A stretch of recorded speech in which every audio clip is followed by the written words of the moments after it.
Pada video kali ini, saya akan menjelaskan terkait dengan penjadwalan CPU. Jadi, sebelum kita bahas itu, kita bahas dulu terkait dengan sistem satu prosesor. Pada sistem dengan satu prosesor, maka hanya ada satu proses yang bisa masuk pada satu waktu. Analoginya pada manusia, misalnya tidur, makan, maka hanya bisa melakukan satu hal dalam satu waktu. Kemudian di sini ada tujuan dari multiprogramming, jadi membolehkan beberapa proses berjalan terus-menerus untuk meningkatkan penggunaan CPU. Proses akan terus berjalan sampai nanti akhirnya harus menunggu, semisal karena I/O request. Kemudian pada sistem komputer yang sederhana, CPU akan menunggu atau idle. Dengan multiprogramming, kita bisa manfaatkan waktu tersebut untuk memasukkan proses yang lain untuk dikerjakan oleh CPU. Penjadwalan adalah salah satu fungsi dasar dari sistem operasi. Hampir semua sumber daya komputer akan dijadwalkan sebelum digunakan. Salah satu sumber daya adalah CPU, sehingga harus terdapat penjadwalan untuk CPU. Sebuah siklus atau cycle dari CPU terdiri dari dua kondisi, yaitu yang pertama CPU burst, kemudian I/O burst. Nah, ini masing-masing dari burst akan saling diikuti. Jadi ini dalam urutan waktu gitu ya. Nah, contoh dari CPU burst adalah melakukan load store, add store, atau membaca file. Kemudian untuk I/O burst seperti menunggu untuk sebuah I/O. Dan di sini ada juga contoh dari CPU burst adalah terminasi dari proses. Nah, ini ada dua macam juga dari program. Dikatakan dia sebagai I/O bound jika memiliki lebih banyak CPU burst yang pendek. Jadi I/O-nya lebih banyak. Kemudian untuk CPU bound, program mungkin mempunyai banyak CPU burst yang panjang. Distribusi dari situasi tertentu akan menentukan algoritma penjadwalan CPU yang lebih cocok. Ketika CPU dalam kondisi idle atau sedang tidak mengerjakan apa-apa, maka sistem operasi harus memilih salah satu proses yang tersedia di ready queue untuk dieksekusi. Penjadwal yang memilih adalah short-term scheduler. Di sini ada dua metode, preemptive, jadi ini bisa disela. Kemudian yang kedua non-preemptive, ini tidak bisa disela. Jadi tanpa menunggu atau harus memikirkan proses yang lain. Dalam penjadwalan non-preemptive, ketika CPU sudah mengalokasikan suatu proses, maka proses akan menggunakan CPU sampai terminasi. Sampai terminasi atau karena kondisinya berubah menjadi waiting state. Metode ini digunakan pada Windows versi 3. Kemudian pada Windows 95 diperkenalkan penjadwalan preemptive, sebuah proses yang berjalan di CPU dapat disela oleh proses lain karena suatu alasan. Penjadwalan seperti ini bisa mempunyai masalah seperti race condition. Ada beberapa kondisi mengapa keputusan penjadwalan CPU terjadi. Yang pertama, ketika proses berubah kondisi dari running state ke waiting state, semisal meminta suatu I/O, atau sedang memanggil fungsi wait untuk terminasi proses anak. Kemudian kondisi yang kedua adalah ketika kondisinya berubah dari running kemudian ke ready state. Misalnya ini terjadi karena interrupt. Kemudian ketiga, ketika proses berubah dari waiting state ke ready. Jadi misalnya tadi I/O yang diminta, kemudian I/O sudah didapatkan, I/O completion. Kemudian yang terakhir ketika state-nya berubah dari running ke terminate. Pada saat proses berubah kondisi dari running ke terminate dan running ke waiting, tidak ada pilihan penjadwalan. Jadi penjadwalan seperti ini disebut dengan non-preemptive atau kooperatif. Dan yang lainnya, penjadwalan lainnya bisa bersifat preemptive. Kemudian pada kondisi running state ke ready state dan waiting state ke ready state, ini terdapat pemilihan bagaimana cara memilih proses. Komponen lainnya adalah dispatcher. Jadi ini komponen yang terlibat pada penjadwalan CPU. Jadi dispatcher ini adalah modul yang memberikan kontrol dari CPU untuk proses yang dipilih oleh short-term scheduler. Jadi sini ada ready queue. Ini akan dipilih oleh short-term tadi. Short-term scheduler. Ini akan memberikan kontrol dari CPU untuk proses yang dipilih. Jadi fungsinya di sini ada 3. Yang pertama, switching context. Kemudian yang kedua, switching ke user mode.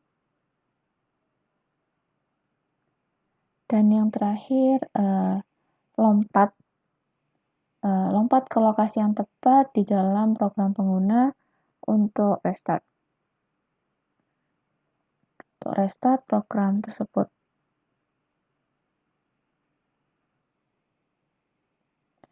Seharusnya dispatcher ini secepat mungkin karena akan diinvoke setiap ada pergantian proses. Di stop, kemudian ada proses yang di start. Nah, ini harus cepat mungkin. Ketika ada waktu yang dibutuhkan untuk dispatcher untuk menghentikan sebuah proses, kemudian untuk menjalankan proses lain, ini disebut dengan dispatch latency.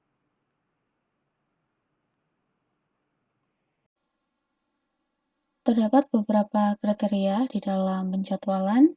Yang pertama adalah CPU utilization. Jadi kita inginnya membuat CPU sesibuk mungkin. Jangan biarkan CPU idle. Maksimum.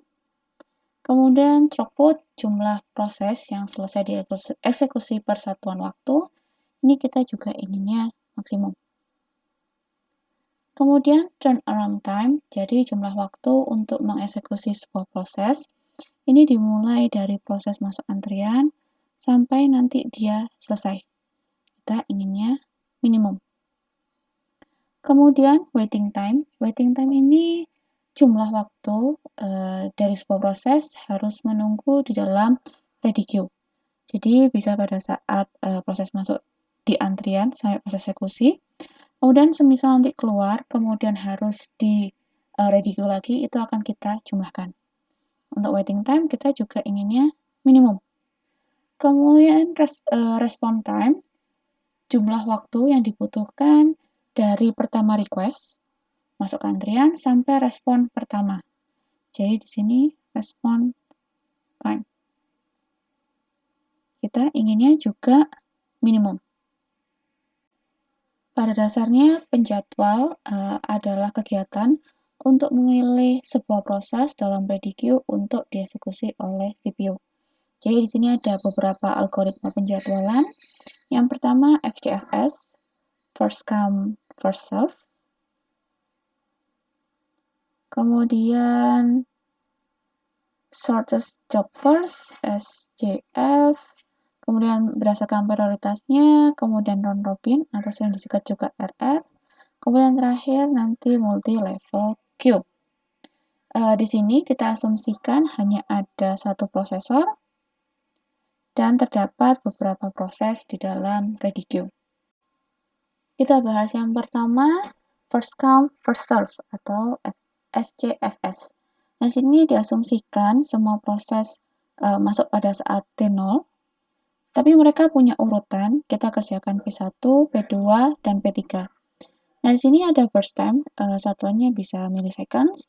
Jadi proses 1 dia punya waktu 20, P2 dia 3, dan P3 dia 3.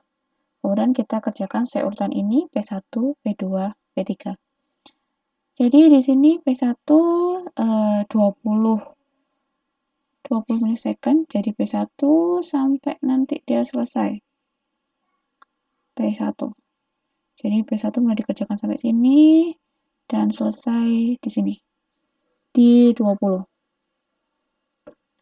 Kemudian P2 dia sudah ada mulai waktu 0, tetapi dia akan direspons pada 20 ini setelah P1 selesai. Jadi mulai 20, kemudian nanti dia burst time-nya 3, di sini 3. Nah, kemudian P3 dia juga sebenarnya udah masuk dari 0, T0, tetapi dia baru direspon pada saat T23 dan nanti dia akan dijadwalkan sampai T26. Maka di sini completion time-nya, waktu selesainya, P1-nya 20, T2 untuk P2 dia 23, dan T3 untuk P3 dia 26. Nah, kemudian waiting time, berapa lama dia ada di ready queue. T1 untuk P1, karena dia tadi datang langsung dipilih, maka di sini dia 0. Kemudian yang P2 tadi dia sudah mulai masuk di 20, masuk di 0, tetapi baru dikerjakan 20. Berarti 20 dikurangi 0, berarti 20. Kemudian untuk T3 tadi 2, 23, dan masuknya pada saat 0, 23. Berarti total di sini adalah 43. Jadi rata-ratanya sekitar 16,7. Oh maaf, ternyata 14,3. 14,3. Kemudian turn on time, mulai dia tadi selesai, dikurangi dengan waktu dia masuk. Untuk T1, untuk P1, dia 20. Kemudian masuknya di 0, berarti 20. Kemudian T2 untuk P2, 23, masuknya juga dari 0, 23. Kemudian T3 untuk P3, 26, dikurangi 0, 26. Berarti totalnya di sini 69. Berarti rata-ratanya adalah 23. Ini semisal kita ganti urutannya, P2 dulu, P3, baru P1.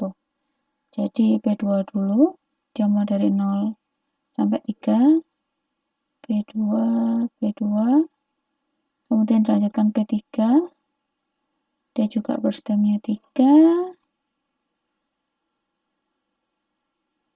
kemudian baru P1.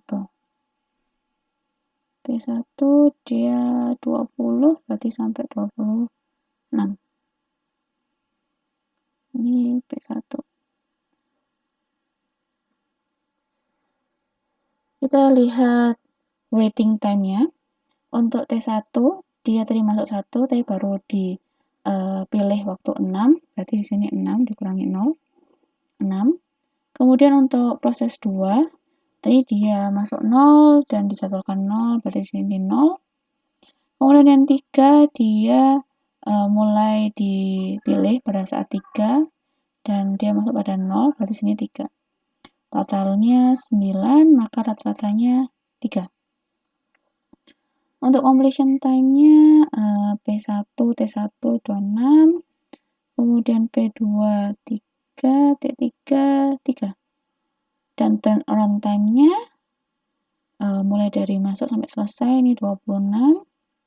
Kemudian untuk P2-nya 3, untuk T3-nya dia 6. Berarti totalnya 35, rata-ratanya 11,67.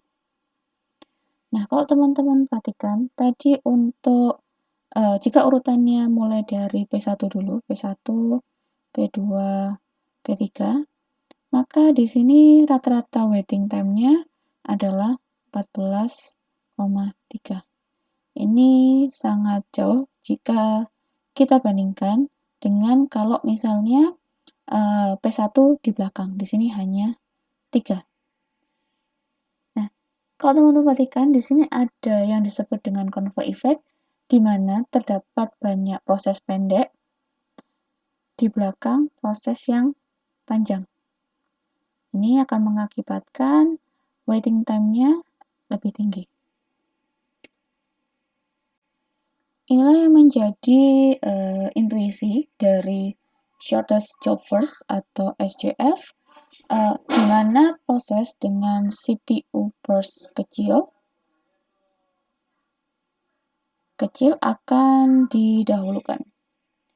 Nah, dibandingkan dengan FCFS, SJF akan memberikan hasil yang lebih optimal. Di sini ada dua macam, non-preemptive, sehingga proses tidak dapat disela,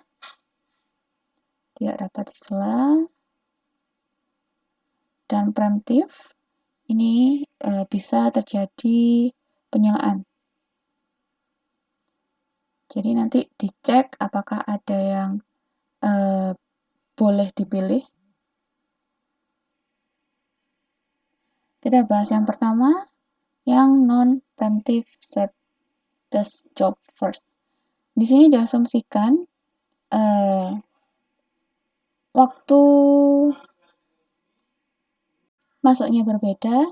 Jadi di sini ada pada 1, 2, 3, 4, dia akan masuk pada waktu yang berbeda. Kalau tadi kan semuanya pada saat T sama dengan 0, ini T-nya sangat berbeda. Kemudian burst time-nya juga berbeda, 6, 8, 7, 3. Pada saat T0, ini yang sudah masuk adalah proses 1. Jadi di sini proses 1 akan dikerjakan terlebih dahulu. Karena non preemptive tidak perlu disela, jadi 0 sampai 6. Ini untuk P1 sampai P1. Kemudian di sini P2 masuk pada saat T2. T2 di sini. Kemudian P3 pada saat T4. Kemudian P4 pada saat T5. Nah, berarti nanti di ready queue-nya ada P2, P3, dan P4. Pada saat P1 setelah selesai, jadi di sini ada opsi mana yang harus kita kerjakan dahulu. Yang kita lihat adalah burst time yang terkecil. Burst time terkecil adalah 3.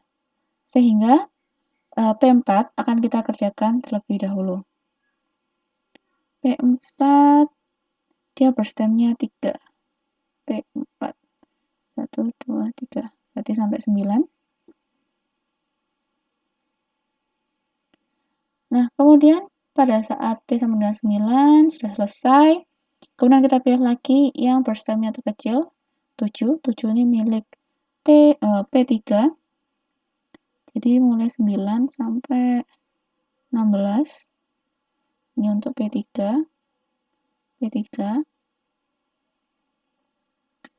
Kemudian setelah P3 selesai, kita cek lagi di ready queue, ternyata hanya ada P2. Jadi dia mulai dikerjakan mulai dari 16 ditambah 8, nanti sampai 24. Ini untuk P2.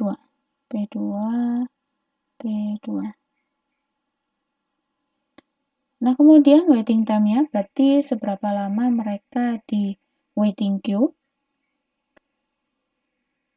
Maaf, di ready queue.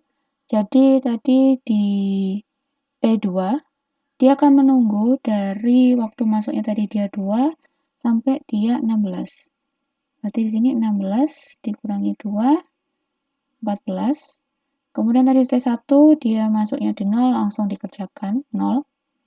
Kemudian T3, berarti untuk P3 di sini tadi dari 9 dikurangi 4, 5. Kemudian untuk proses 4, T4 dia masuknya 5 dikerjakan 6, berarti 6 kurangi 5, 1. Berarti jumlahnya di sini 20, rata-ratanya adalah 5. Kemudian completion time, kapan dia selesai, P1-nya 6, P2-nya 24, P3-nya 16, kemudian P4-nya 9. Kemudian turnaround time, mulai dia masuk sampai dia selesai, berarti yang P1 ini 6 dikurangi 0, 6. Kemudian untuk T2, untuk P2, 24 dikurangi 2, 22. T3, 16 dikurangi 4, 12. Kemudian T4, 9 dikurangi 5, 4. Ya, silakan dijumlah dan rata-rata sendiri. Kemudian, di sini kita akan coba mengerjakan untuk preemptive shortest job first. Jadi di sini perlu dicek apakah ada proses dengan burst time yang lebih kecil. Jika ada, tanpa menunggu berubah menjadi waiting, proses tersebut bisa disela. Kita lihat dulu pada saat T0 yang sudah masuk adalah P1. Berarti dia dikerjakan terlebih dahulu P1. Kemudian di sini P1 kan dia burst time-nya 8 karena dia sudah dikerjakan 1, berarti nanti dia di sini tinggal 7. Kemudian pada saat T1 ada proses baru masuk P2. Nah, ini dia burst time-nya adalah 4. Nah, 7 sama 4 lebih kecil 4. Sehingga ini untuk P2. P2 dikerjakan.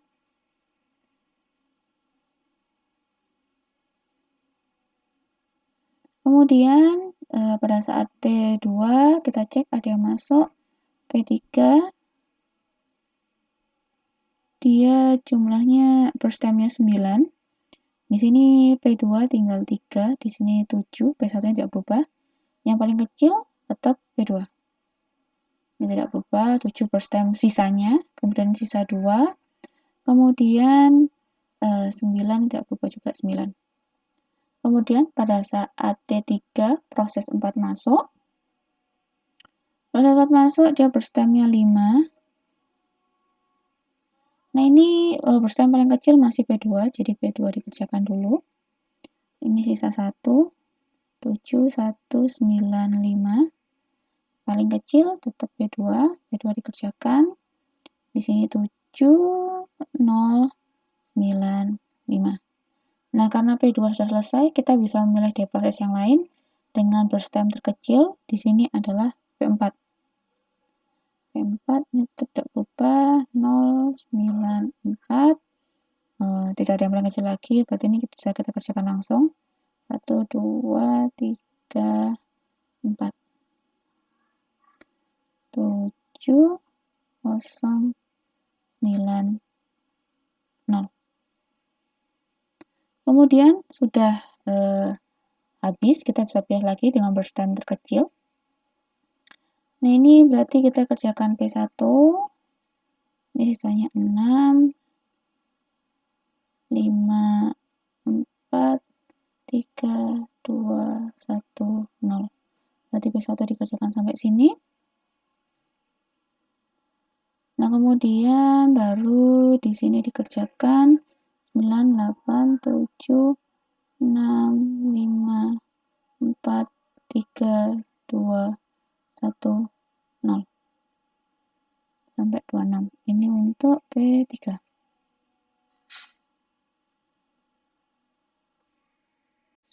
Kemudian kita cek waiting time-nya, seberapa lama proses di ready queue. Yang untuk P1, dia mulai pada saat T1 ini, dia di ready queue sampai dia 10. Dia menunggu di sini, berarti 10 dikurangi 1, 9. Kemudian untuk P2, dia masuk di 1, dan langsung dikerjakan, berarti dia 0. Kemudian T3, untuk P3, dia masuk pada saat 2, dan baru dikerjakan lagi. Oh, dia harus menunggu sampai sini. Ini P3, 17, dikurangi waktu masuknya, 15. Kemudian untuk waiting time T4, untuk P4, dia tadi masuk pada saat T3, kemudian dia baru dipilih pada saat T5, berarti di sini 5 dikurangi 3, 2. Completion time-nya sama, jadi kapan dia selesainya. Kemudian turnaround time-nya mulai dari dia selesai dikurangi dia masuk. Algoritma penjadwalan ini mungkin lebih optimal karena nilai dari waktu tunggu akan minim pada himpunan proses yang ditentukan. Pada penjadwalan jangka pendek tidak dapat diketahui lama dari CPU burst berikutnya. Salah satu pendekatannya adalah dengan memperkirakan penjadwalan dari SCF. Jadi bisa dikirakan berapa lama waktu dari CPU burst karena akan mirip dengan sebelumnya. Nah, di sini bisa digunakan diprediksi menggunakan exponential average atau rata-rata eksponensial dari panjang CPU burst sebelumnya. Rumus yang digunakan adalah sebagai berikut, atau N+1, jadi estimasi burst berikutnya.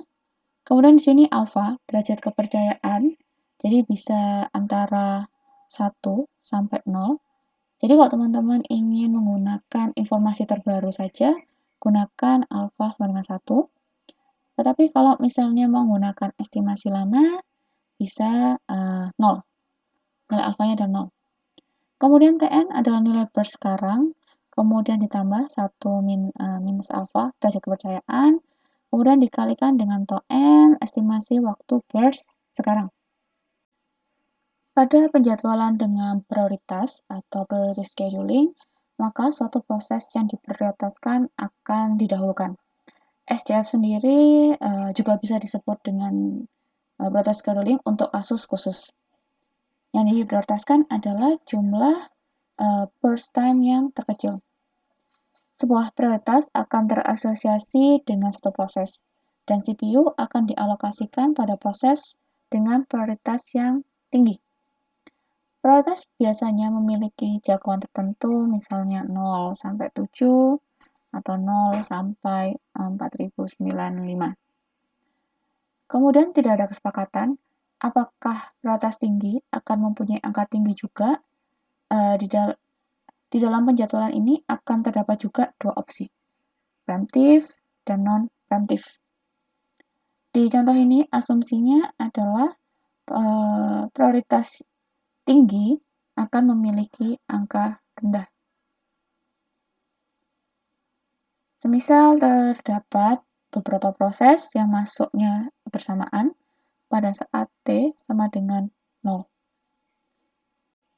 Jadi kita mulai lihat mana prioritas yang tertinggi. Di sini ada 1, 2, 3, 4, 5. Kita mulai urutannya dari P2. Kemudian prioritas berikutnya P5. Kemudian prioritas berikutnya P1, P1, P3, baru P4. Semisal nanti waktu masuknya berbeda dan ada prioritas yang lebih tinggi, maka dia bisa disilakan, didulukan. Kemudian kalau semisal ada prioritas yang sama, biasanya di dalam beberapa literatur akan digunakan algoritma tambahan FCFS. Jadi siapa yang duluan masuk. Karena di sini waktu masuknya sama, dia mulai dari T0, berarti tidak perlu kita perhatikan kapan masuknya, karena masuknya sama. Jadi dimulai dari P2, dia 1,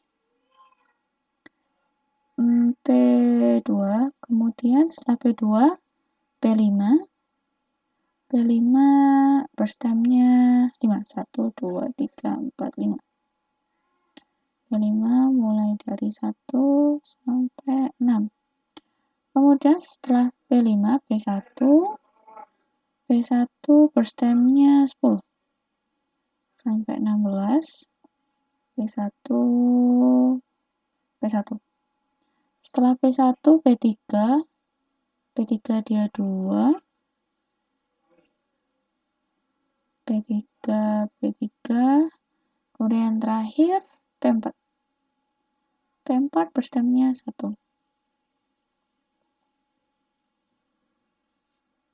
Kemudian waiting time-nya P0 mulai dari sini masuk tadi sampai dia mulai dipilih, P2 tidak ada, kemudian P3 dari 0 sampai 16, P4 0 sampai 18, dan P5 dia 0 sampai 1.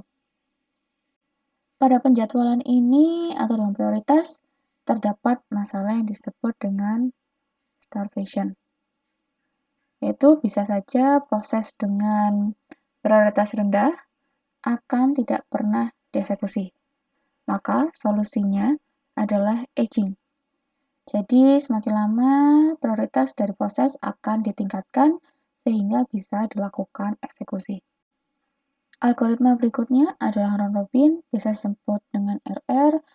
Jadi setiap proses akan mendapatkan jatah waktu tertentu atau jatah waktu alokasi CPU.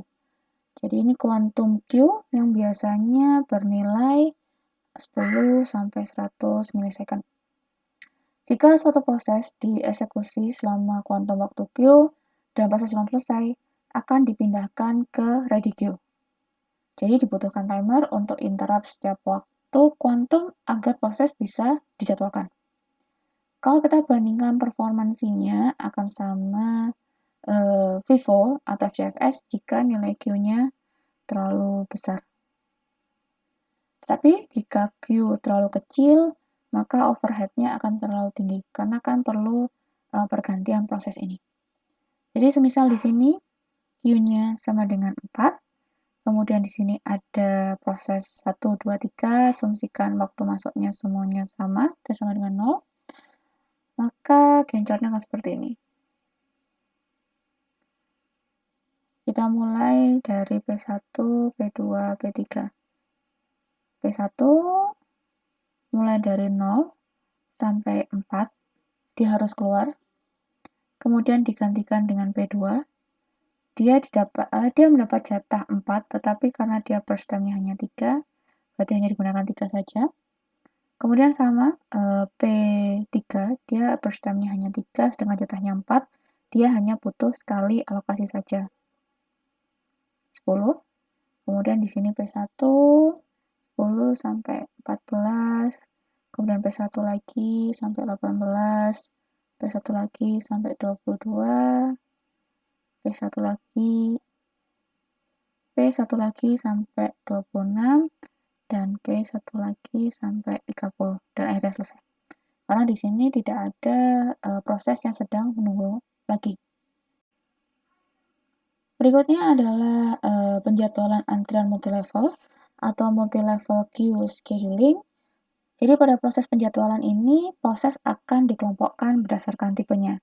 Jadi semisal di sini dibagi tipe kelompoknya adalah foreground atau interaktif, kemudian yang kedua background atau batch proses.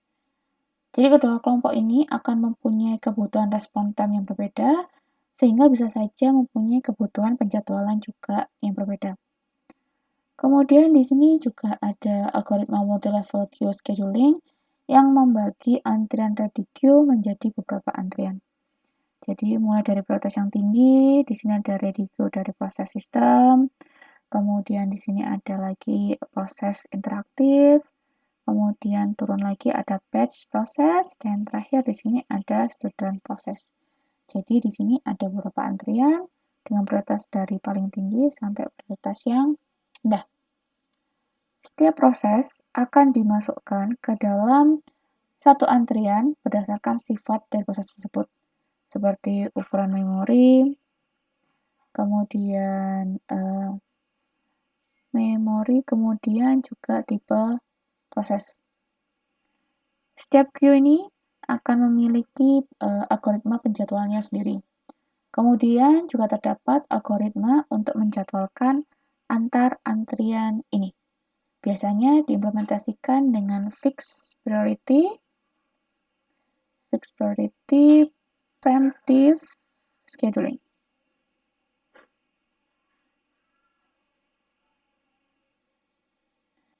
Semisal antrian interaktif memiliki prioritas lebih daripada antrian batch. Nah, ini jika ada proses batch, maka proses tersebut akan baru bisa berjalan jika tidak ada antrian pada proses prioritas atasnya. Kemudian juga bisa terdapat pembagian waktu pada antrian. Jadi setiap antrian akan mendapat persentase tertentu atau bagian tertentu dari waktu CPU. Semisal di sini kita tadi punya dua kelompok, foreground interaktif dan background atau batch process. Nah, ini kita misalnya memberikan waktu 80% untuk foreground dan sisanya 20% untuk background. Ketika suatu sistem menggunakan multi-level queue scheduling, maka suatu proses akan secara permanen akan berada pada suatu antrian ketika proses tersebut masuk ke sistem dan tidak akan berpindah antrian. Pada algoritma multi-level feedback queue scheduling akan berbeda. Sebuah proses akan dapat berpindah antrian. Intuisinya adalah membedakan proses berdasarkan sifat CPU burst-nya. Jika suatu proses terlalu lama menggunakan waktu CPU, akan dipindahkan ke antrian dengan prioritas yang lebih rendah. Kemudian, semisal masih tidak cukup, maka dia akan juga dipindahkan lagi ke antrian dengan prioritas yang lebih rendah berikutnya. Proses yang terlalu lama di antrian dengan prioritas yang lebih rendah akan bisa berpindah ke antrian dengan prioritas yang lebih tinggi, sehingga bisa terhindar dari starvation dengan konsep aging ini. Sebagai contoh, di sini terdapat penjadwal multi-level feedback queue dengan 3 antrian. Di sini antrian 0 dengan time kuantumnya 8. Kemudian antrian 1 dengan Q sama dengan 16. Kemudian terakhir, batas terakhir dia akan dengan FCFS. Jadi penjadwal akan menjadwalkan semua proses di antrian 0 terlebih dahulu. Jika sudah habis, maka antrian 1 akan dijadwalkan dan seterusnya. Jadi semisal sebuah proses awalnya masuk pada ready queue antrian 0 dengan kuantum 8, kemudian tidak selesai pada waktu yang diberikan, maka akan dimasukkan ke ready queue antrian 1 dengan waktu kuantum 16. Jika juga tidak selesai, maka akan dimasukkan ke antrian 2 dengan algoritma FCFS. Maka proses yang panjang akan masuk pada antrian 2 tersebut. Seperti pada pembahasan video sebelumnya, thread dapat dibedakan menjadi user level thread dan kernel level thread. Pada sistem operasi yang mendukung threading, yang dijadwalkan adalah kernel level thread-nya, bukan proses. Sehingga user level thread harus dipetakan ke kernel level thread agar dapat dieksekusi CPU. Salah satu perbedaan dari thread level user dan level kernel adalah bagaimana mereka dijadwalkan. Pada sistem yang implementasikan many to one, dan many to many, thread library ini akan menjadwalkan user level thread untuk berjalan pada LWP yang tersedia.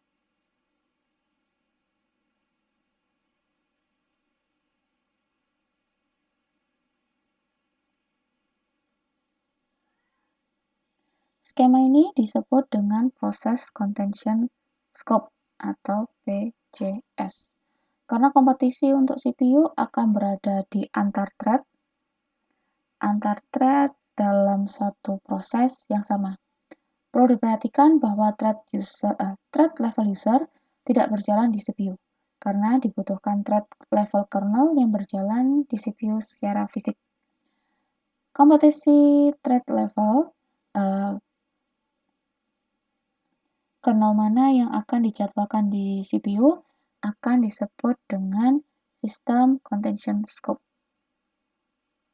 System Contention Scope. Kemudian di dalam pthread API akan membolehkan spesifikasi dari PCS maupun SCS pada pembuatan threadnya. Pthread juga akan melakukan identifikasi nilai dari contention scope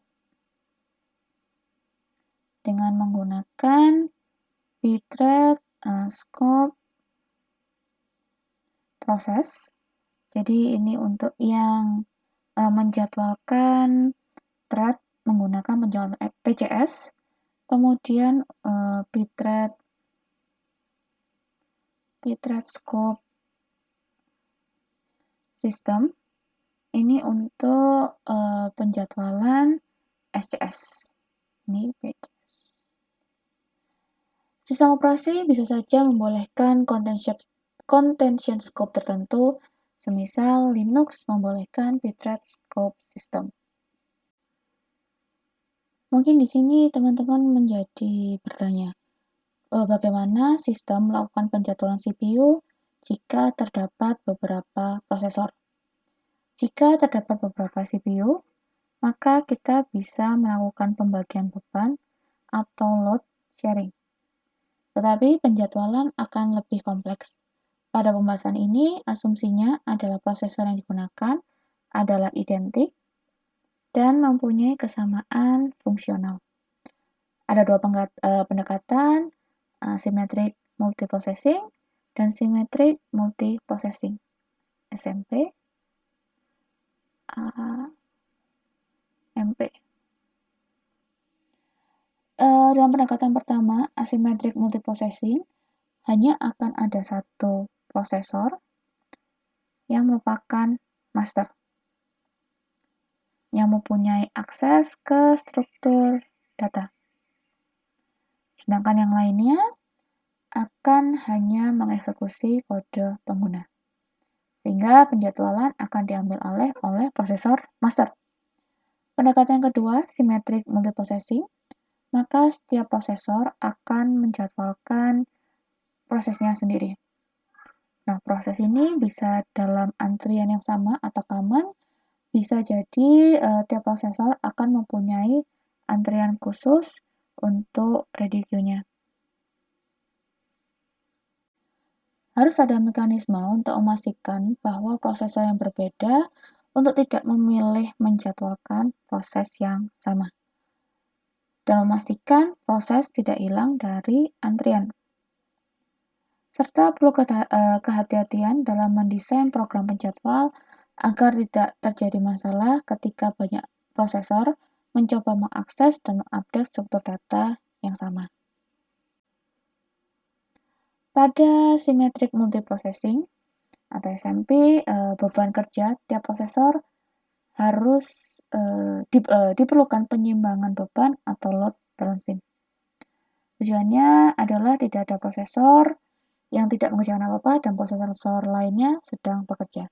Jadi harus kita seimbangkan bebannya.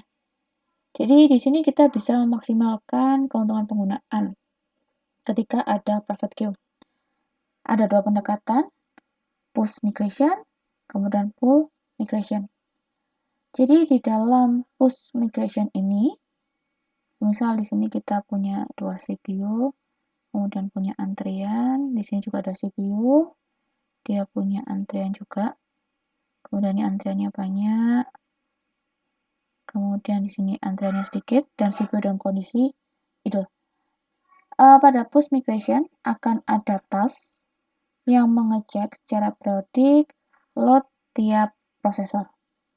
Ketika terjadi ketidakseimbangan, maka pindahkan proses dari prosesor yang bekerja ke prosesor yang idle. Ini disebut dengan push. Kemudian untuk pull migration, idle prosesor akan meminta task dari prosesor yang sibuk. Proses akan memiliki ketertarikan atau afinitas terhadap prosesor tertentu. Hal ini dapat terjadi ketika proses berjalan pada prosesor tertentu, maka data yang diakses oleh cache dari prosesor akan ada di sana. Sehingga lebih baik proses tersebut kembali ke prosesor yang sama daripada harus berpindah ke prosesor lain. Jika berpindah ke prosesor yang lain, maka harus melakukan migrasi data. Konsep seperti ini disebut dengan prosesor affinity. Di sini ada beberapa bentuk dari afinitas ini. Yang pertama hard, soft, dan variasi. Pada soft affinity, proses akan disarankan ke prosesor yang sama tetapi tidak ada jaminan. Sedangkan pada hard affinity, proses akan diproses di himpunan bagian dari prosesor. Jadi dia hanya bisa ke situ. Tetapi juga bisa sistem akan mendukung keduanya atau variasi dari keduanya. Pada awalnya, sistem SMP hanya membolehkan beberapa thread untuk berjalan secara concurrent dengan menyediakan beberapa prosesor fisik. Tetapi saat ini, hardware sudah dalam kondisi di mana beberapa core prosesor dalam satu chip fisik yang disebut dengan multi-core prosesor. Sehingga setiap core akan mengatur kondisi arsitekturnya dan terlihat pada sistem operasi sebagai prosesor fisik yang berbeda. Sistem SMP yang menggunakan prosesor multi-core akan lebih cepat dan lebih hemat listrik jika kita bandingkan dengan sistem yang memiliki prosesor dengan chip sendiri. Ketika suatu prosesor mengakses memori, maka terdapat waktu menunggu untuk tersedia data. Hal ini disebut dengan memory stall. Prosesor dapat menghabiskan waktunya sampai 50% dari waktu tunggunya, hanya untuk menunggu data tersedia dari memori. Implementasi dari core prosesor multithreaded, di mana thread akan diberikan ke masing-masing core. Semisal terdapat core dual-threaded processor, yang mana eksekusi dari thread 0 dan thread 1 akan saling menumpuk. Oke, di sini ada thread 1, kemudian di sini ada thread 0. Nah, ini saling menumpuk interleave. Jika satu thread stall, memory stall, maka core dapat berganti ke thread satunya. Jadi dia akan bertumpuk seperti ini.